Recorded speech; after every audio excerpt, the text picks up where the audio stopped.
and I'm here to tell you about my experience with the Rengenerative Institute's Online Permaculture Design Course. The course itself is really easy to do. The videos are available whenever you want them. You can download them, which I found was one of the best things about the course. It gives you time to do it in your own time. There's no pressure. You don't have to take the certificate if you don't want to. For me, I took the certificate because, for one, I'm a bit lazy like that, so if I don't have a deadline, then chances are I don't finish things off. And for two, I just wanted something that would give me a little bit of more credibility once I put my project into play. If you're wondering why you should do the course, then you should ask yourself, do you need to learn something new, first of all? Because it's very important that we get back to basics now. We're using too much technology, we're using too much fuel. People don't know how to take care of themselves, they don't know how to take care of the earth. We don't know how to make a garden that isn't perfect in the eyes of the civilization nowadays. We just want these perfect rows, perfect lawns, manicured hedges, flowers, all in their place. And nature just isn't like that. Nature and life thrives better when things are intermingled, when things are left to grow to the best of their ability. So if you're wondering why to take the course, just ask yourself, do you want to learn how to take care of the earth? Do you want to know how to take care of nature? Do you want to know how to take care of yourself and the people around you? And do you want to leave this earth in the condition it was when you first came here? Because right now it's just getting more and more to a state where, if we're not careful, if we don't take care, the earth's not going to be around forever. You know, permaculture is what it is, what it says it is. It's a permanent culture. Is what it says on the box. So it's very important that we regain some kind of permanence in our culture. We need to change the way that we are, the way that we act, the way that we interact.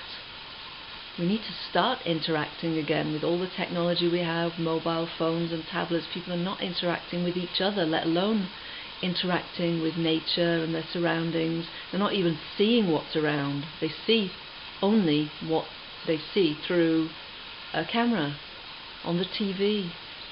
Permaculture helps us to get back to the ground roots, and without it, well, there's nothing more to say. It's necessary. It's a really necessary aspect of what we need to do as human beings. You might wonder, why permaculture? Why is it so important? Well, I think it's important because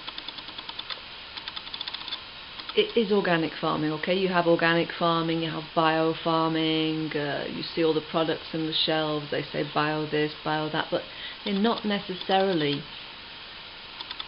created in a way that does what is best for the earth. They're created without chemicals, sure, but are they really grown in a way that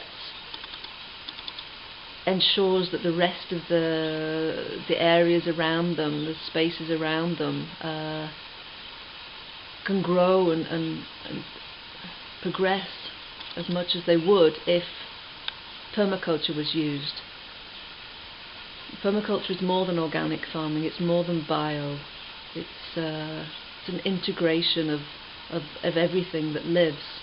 The plants, the animals, the insects, the microorganisms, the people, everything, the trees, the sun, the wind, the water. It's a combination of everything. So yeah, it's one of the most important things that we need to look at now. You know, Larry Corn, from the first video that I watched with Larry, just blew me away. What a sincere, beautiful, knowledgeable, passionate person Larry is. Just a total inspiration. And then afterwards, after I'd watched a few more videos, along came Max, again full of life and passion, and just, those kinds of guys, they really inspire you. If you're not inspired by them, then you're not inspired by anything. So I think the best way to explain how this course inspired me and what I'm doing with the knowledge that I've learned would be to just show you a few things about what's going on in Project Gratitude, my home with my husband, and okay, I'll show you a few things that we've learned, and that will show you what we're doing. So this is a prime example of some of the things that we've started to do here. We took this house, it had been empty for 4 years and nothing had happened in the garden, and the first thing we discovered was that we were getting a lot of water running towards the house. So actually where all the pebbles are is underneath is a huge swale. It's about 2 feet deep, slanted downwards away from the house and filled in with sand and pebbles, so that all the water runoff comes in, goes away from the house and runs off into the garden. And then in the centre of that we left the central soil so that we could build our herb circle. It's not really a spiral. Didn't quite manage to make it into a spiral, but it works very well. So for the moment we've got some flowers growing, there's some garlic in there, the lettuce seeds are starting to sprout in the gaps in between, we've got rosemary in the centre. Slowly but surely we buy more and more plants as the time goes along, being that we're on quite a tight budget. And here we've got our rainwater collection. As you can see, we're collecting as much water as we possibly can. In fact, we don't have enough collectors to collect all the water that comes off the roof. Again, it's time and budget, but that will come. Over here the birds have been very happy this winter. We've been hanging the fat balls on the trees, so in effect they're fertilising the small flower beds, and I grew some herbs below the trees last year. These are actually small fruit trees, creating other spaces for the birds so that they can be up off the ground. And we've got some lavender. You can probably see the fence husband is just in the process of finishing. So we repaired what was there, and we've used some pallets, old reclaimed pallets. One of our local DIY shops has been good enough to allow us to go every Saturday, and they give us all their old wood, and which is mostly used pallets, which most of them are in good condition. We've put tyres underneath so that the wood's not touching the ground, and then in the tyres we shall plant trees and shrubs. We've got some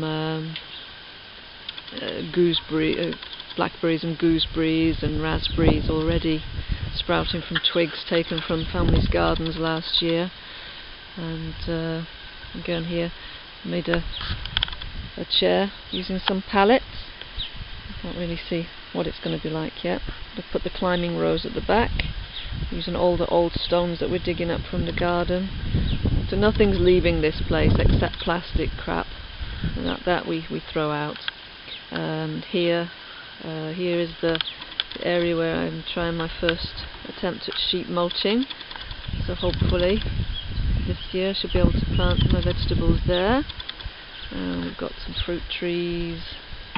This was actually an old Christmas tree that they had cut, and the poor thing, we managed to stand it upright and it seems to be growing, so better than leaving it dying in the grass. And again here we have a lot of tyres on the grass because we're protecting small trees. We've got 2 rather lively dogs we've adopted, so in order to get things to grow we have to give them some protection from the big feet trampling everything, but slowly but surely we're getting there.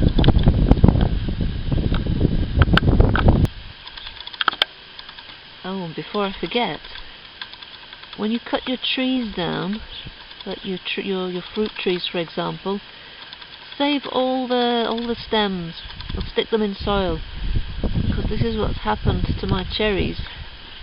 I really wasn't expecting this, but every single stalk has got buds on, so it looks like I'm going to have a veritable orchard of cherry trees to plant once it's sprouted. And I stuck sticks all the way around the exterior of the fencing as well, so and they too seem to have buds on them.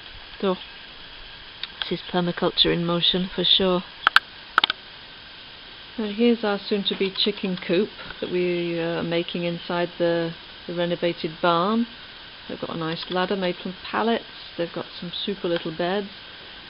They're made from tyres, and fill those with straw. Should be nice. They've got a couple of perches. They can go up, they can go down, and then finally they can go outside. Got a little door there. We should be opening for them. They've got some light. It should be nice and cosy in here.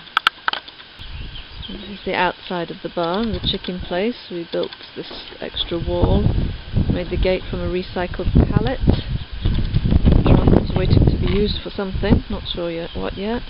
Doghouse built from recycled wood. I could live in a house like that. Again, more tyres, raised beds we've got here with some fruit bushes growing at the side of the chickens and some flowers just for some colour, because this is the first year we're really attempting anything. So inside is going to be the place where the chickens and maybe some ducks. That's why we've left a small paddling pool. It's not deep enough that the chickens are going to be able to drown in it, but it just gives if we have some ducks, it gives them a place to have a little bath for the moment while we acclimatise the dogs. And this is quite an interesting little thing that hubby did. We actually had a friend staying, so we managed to get a few more things done. Just be careful I don't fall in one of the holes the dogs have built. So we've got this is actually the trough from the house, so all the water coming from the back of the house is running off over here towards this side into the water receptacle, and then when that overflows we're going to have a pond here, so the water will overflow into there, and the same thing in the chicken place. If that pond fills up, it will just overflow out here, going down into the centre of the raised beds, offering some water for the plants that are yet to be planted. And then we will continue along here, more holes still to be dug. There's another gutter coming from the other side of the fence, again going into the pond. And then we've got all the raised beds here, all made from tyres, hundreds and hundreds of tyres, and in between each one we've dug swales. So for the moment they're just holes in the ground. Finally, eventually when we get enough funds or some finances, then hopefully be able to fill those with some gravel, just to make it a little easier to get around. But they are very, very good. They're functioning extremely well. They're retaining all the water, and eventually we shall be moving some earth in this patch over here, and we shall run off all the overflows into a big pond or a big lake in the middle of the garden, where we can create another piece of biodiversity. So for the moment, as you can see, there are not many trees around us. So again, we're replanting.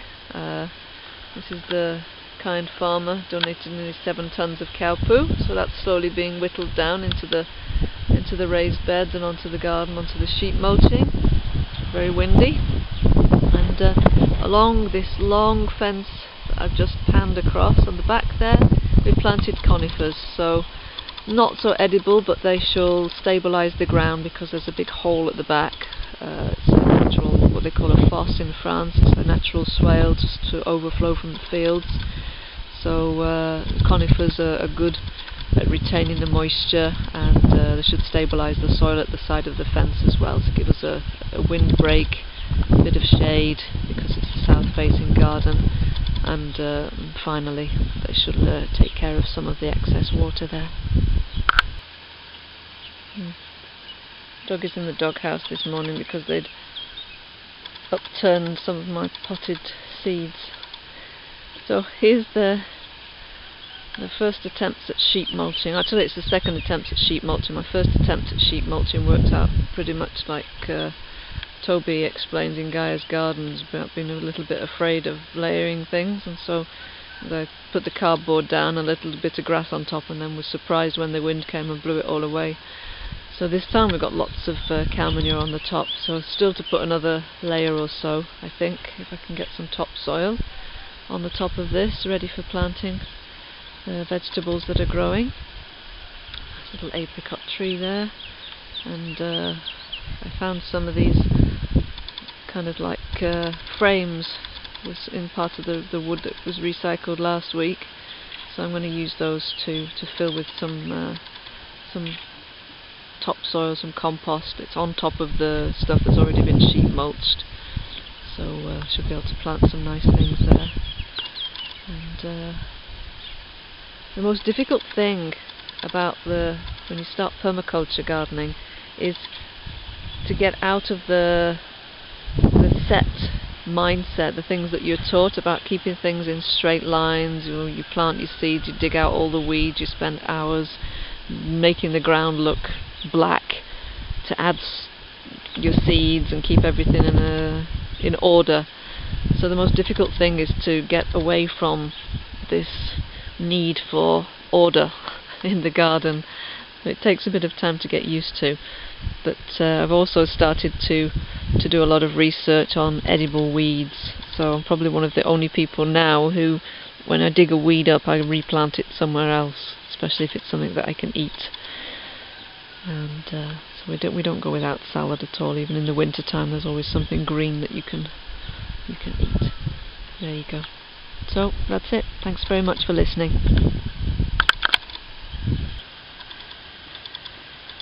This was another aspect in the barn when we moved in, was an old sink, so we've put that to good use. We need to just get some water plants in there to keep the water clean. But again, here we've got some perennials. I'm trying to not buy annuals anymore unless I know that I can seed them.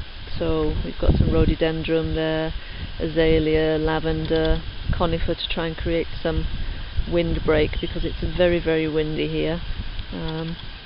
Daffodils I've planted, all sorts of flowers.